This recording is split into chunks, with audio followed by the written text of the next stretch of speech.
Dəyərli qrup üzvləri, deməli səhifə 21-də təhsil 1.1 təhsilə aid sənədlər Azərbaycan Respublikasında ümumi təhsilin dövlət standartları mövzusunun testlərinə baxırıq. Birinci testimiz dərs zamanı müəllim şagirdləri kimyəvi təcrübə aparmaq üçün laboratoriyaya aparır, lakin heç bir təhlükəsizlik tədbiri görmür. Bu hal dərsdə ümumi pedaqoji tələblərdən hansının pozulduğunu göstərir. Deməli, əgər müəllim laboratoriya aparırsa, heç bir təhlükəsizlik tədbiri yoxdursa, burada deməli maddi texniki baza verilməyib. Maddi texniki bazanın olmaması da dəstəkləyici mühitin pozulmasıdır. Çünki biz demişdik ki, məsəl üçün əlcək vermirsə, hansısa xalat vermirsə, maska vermirsə və kimyəvi təcrübə aparmırsa, deməli bu müəllim nə edir? Maddi texniki baza yoxdur. Məhz burada qışqırmaq olsaydı, negativlik olsaydı, bu da sağlam mühit olardı. Bu da yenə dəstəkləyici mühit olacaq idi. Amma burada deməli maddi texniki bazanın olmamasıdır. O da dəstəkləyici mühitin pozulmasıdır.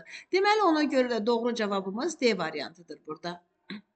Deməli, həmin səhifədəki testimizə baxırıq. Müəllim şagirdlərdə esse yazmağın strukturunu öyrətməyə hədəf qoyur və lövhədə 5 fərqli mövzunun adını qeyd edərək şagirdlərə bildirir ki, hər kəs özünə maraqlı gələn mövzu haqqında esse yazsın. Burada müəllim ümumi təhsilin təşkilinə dair ümumi pedaqoji tələblərdən hansının tələbinə riayət etmiş olur? Baxın əzizlərim, mən demişdim ki, əgər müəllim şagirdlərə seçim imkanı verirsə, yəni bunları verirəm sənə, hansı istəyirsən seç. Deməli, bu bərabər imkanlardır. Seçim imkanı açar sözdür burada.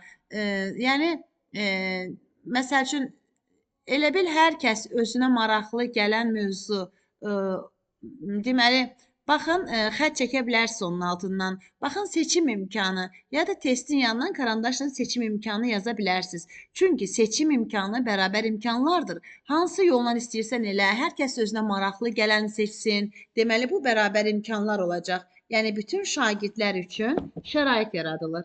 Deməli,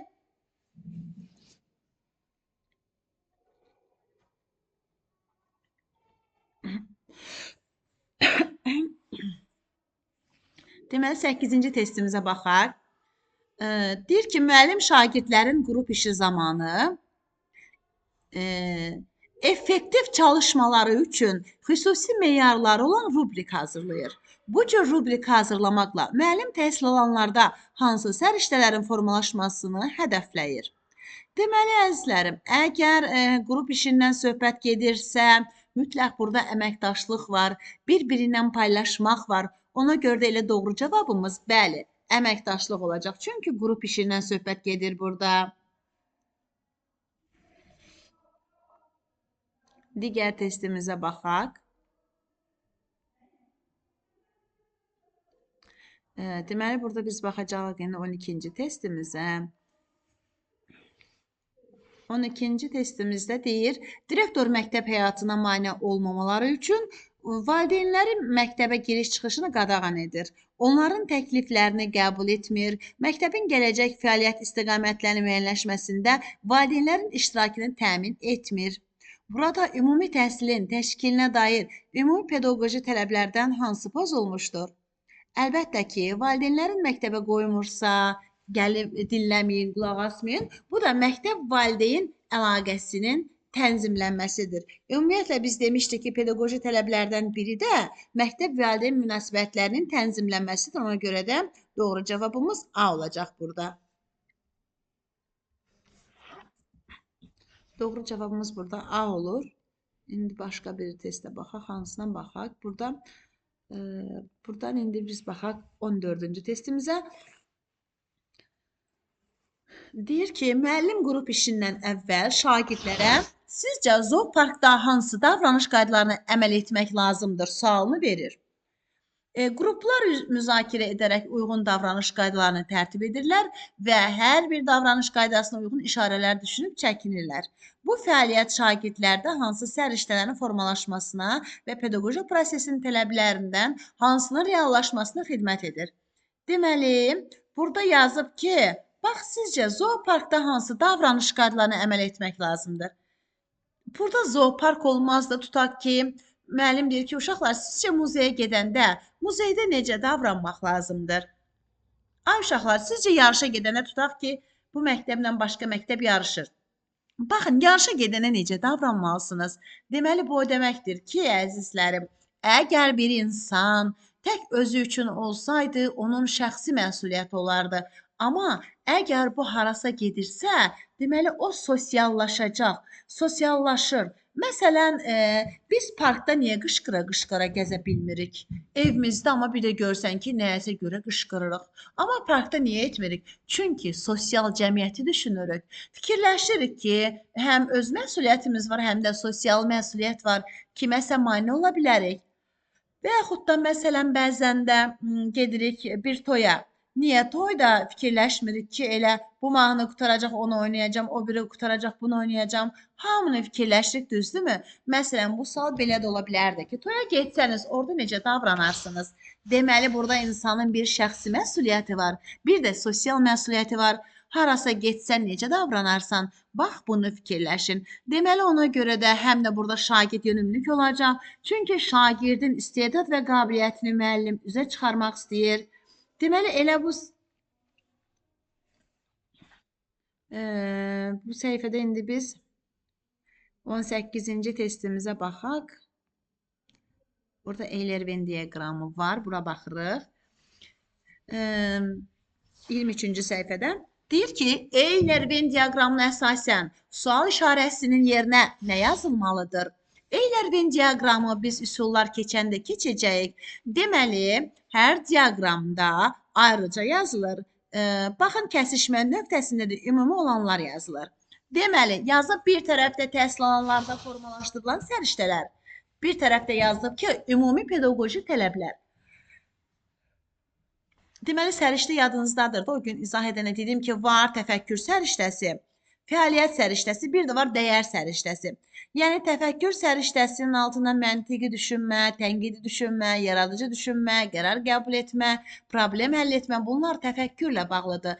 Əməkdaşlıq, maliyyə savadlılığı, sonra rəqəmsal bacarıqlı, yəni bunlar fəaliyyət dəyər də ki, dövlət rəmizlərimizdir, şəhidlərimizə, qazilərimizə, ümumiyyətlə, milli bəşəri dəyərlərimizdir.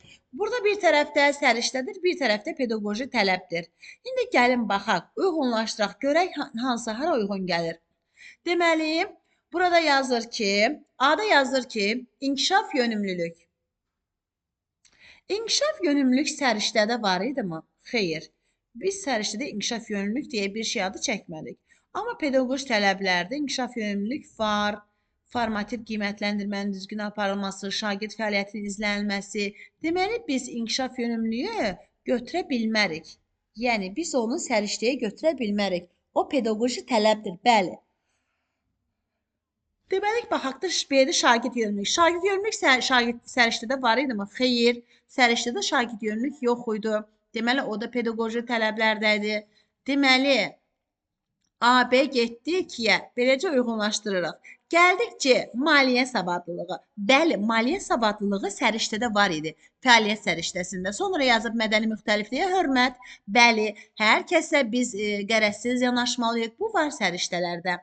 Ona görə də A ilə B 2-yə aiddir. C ilə D də 1-ə aiddir. Deməli, doğru cavabımız burada nə olacaq? Doğru cavabımız burada 1 olacaq.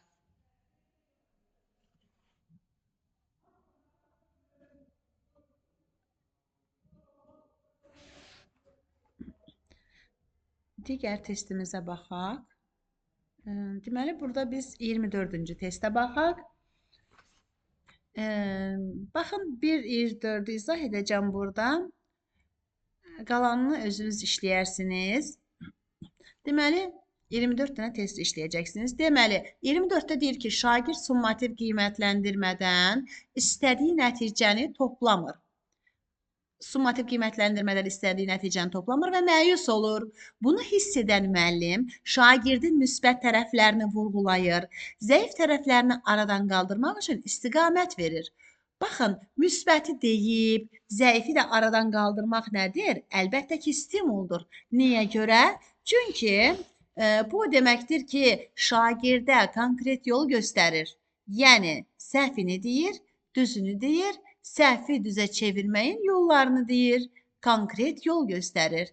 Deməli, ona görə də baxın, burada deyir ki, müsbət tərəflərini vurğulayır, zəif tərəflərini aradan qaldırmaq istəyir, yəni istiqamət verir, bəli. Deməli, burada pedaqoji prosesin təşkil prinsiplərindən hansının tələblərinə daha çox riayət olunmuşdur? Deməli, əzizlərim, əlbəttə ki, C variantı olacaq. Yəni, çünki, baxın, rəy açar sözü stimuldadır. Yəni, konstruktiv rəydir. Ümumiyyətlə, rəy əgər şagirdi irəli aparırsa, stimullaşma gözlənilir. Rəy şagirdi geriyə istiqamətləndirirsə, bu zaman stimullaşma pozulur. Bu testimiz bu qədər. Bu 24-də kimi olan testləri işləyərsiniz.